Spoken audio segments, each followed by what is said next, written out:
સાંતલપુર ભારતમાલા ટોલનાકાના ગુંડાઓએ ગાડી ચાલક પરિવાર પર ઘાતક હથિયારથી હુમલો, મહિલાઓને પણ ઘસેડી।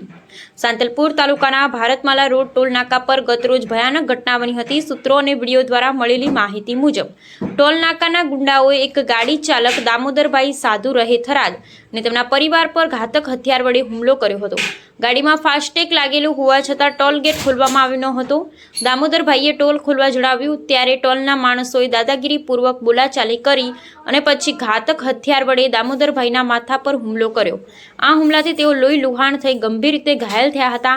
હુમલા સમયે તેમના દીકરા સાગર અને દિલીપ સાથે તેમની પત્ની તથા વહુઓ પણ ગાડીમાં હાજર હતા। ગુંડાઓએ મહિલાઓ પર પણ હાથ ઉઠાવ્યો હતો અને ઘસેડવાની દાદાગીરી કરી હતી। સૂત્રોનું કહેવું છે કે પરિવાર સતત દયા માટે વિનંતી કરતો રહ્યો કે અમને અને અમારા પિતાને ન મારશો, પરંતુ ટોલના કર્મચારીઓએ કોઈ સાંભળી નહોતી અને બેફામ રીતે હુમલો કરતા રહ્યા।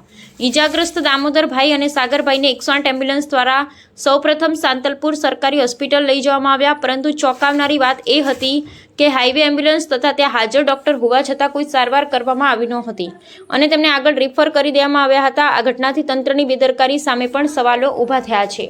ઘટના અંગે 112 પણ જાણ થતાં પોલીસ ટોળું ટોલ નાકે પહોંચી ગયું હતું, પરંતુ હવે જોવાનું રહ્યું છે કે પોલીસ ટોલ નાકાના ગુંડાઓ સામે કડક કાર્યવાહી કરે છે કે પછી તેમનું રક્ષણ કરે છે।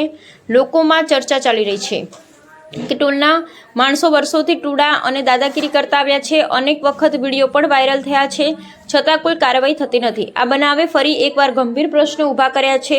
શું ગુજરાત સરકાર ટોલનાકાની દાદાગીરી સામે કડક પગલાં ભરે છે?